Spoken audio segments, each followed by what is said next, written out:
What's that word you use? Spoilers. Spoilers. Spoilers. Spoilers. Spoilers. Spoilers. I like that word. I thought you might. Hello everyone and welcome to Review Who, and today I'll be looking at the third Doctor Who story, Edge of Destruction.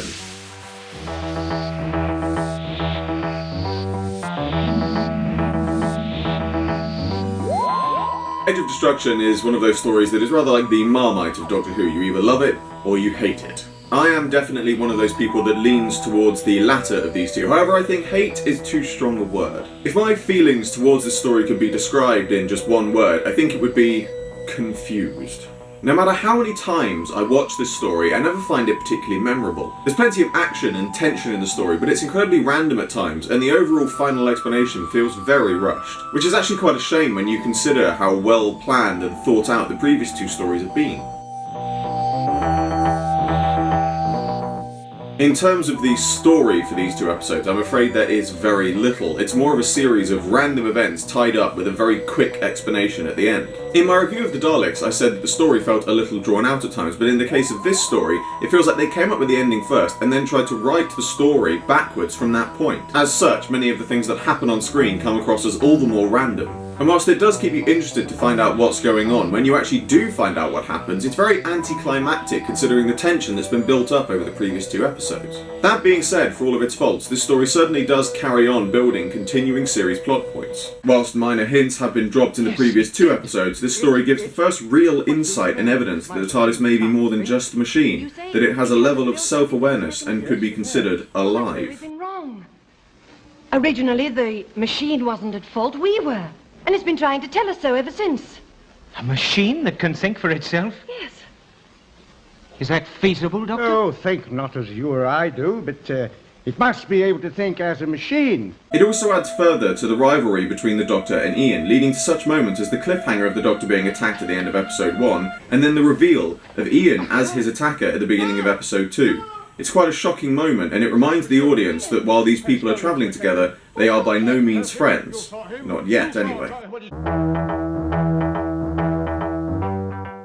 As I previously said, the tension of this story and the things that happen certainly make it feel very action-packed. But as I also said, the ultimate payoff for these moments does leave them feeling a little anticlimactic. Maybe it's just me, but when you're watching this, there are times that you think that the grand final reveal could just be that this whole scenario has been a nightmare of one of the characters. The actual acting of those on screen does work surprisingly well, however. Their confusion and odd changes in personality and mood are certainly something that keeps you intrigued by the mystery of what's happening. You're working late tonight, Miss Wright.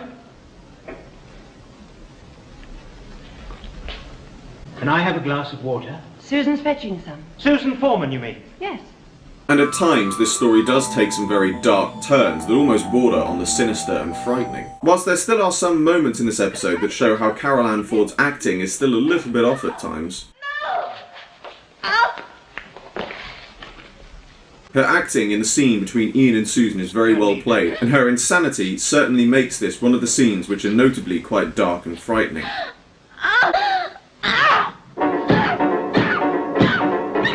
However, of all of these scenes, a particular favourite comes at the end of episode 2. As I said before, this story reminds you at times that whilst they travel together, Ian and Barbara are not friends with the Doctor, but the scenes showing the beginning of a mutual respect between them all, and the Doctor himself admitting that he has underestimated and misjudged them, certainly begins to sow the seeds of that unlikely friendship. You know, there are times when I can read every thought on your face. Really? Yes. And I always thought that you were a young man without any recrimination in you. We must look after you, you know. You're very valuable.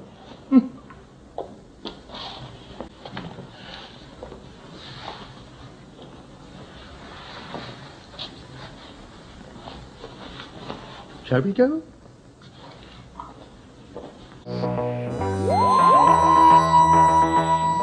Doctor Who has never been one to shy away from controversial moments and subjects, but this story is possibly one of the earliest known for causing controversy. Due to the frightening moments and nature of this episode, particularly the scene where Susan tried to stab Ian with a pair of scissors, the producer, Verity Lambert, had to write a letter of an apology after the children's department of the BBC made a formal complaint about the violent content of the episode. Whilst the topic of television violence and the effect it may or may not have on children is an oft-discussed topic today, this could possibly be one of the first instances of it being raised as an issue in the history of television broadcasting in the UK.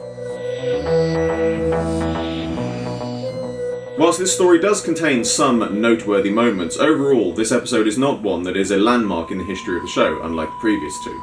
Its often confusing nature and rather anticlimactic ending means this is not one of the stories that has to be seen. If you're planning to watch the whole of Doctor Who from start to finish, then it's definitely one to watch. But if you're looking for episodes that have impact or that are important to the history of the show, personally, I would say you could get away with skipping this one. And that brings to a close another Review Who. Coming soon in the next few weeks will be the first episode of my Review Who spin-off, Missing Presumed Lost. A special series revolving around the missing and reconstructed episodes. If you want to know more about that, you can find the introduction under my playlists. As always, I hope you enjoyed this video. Like, favourite, subscribe, share, it really helps me out a lot.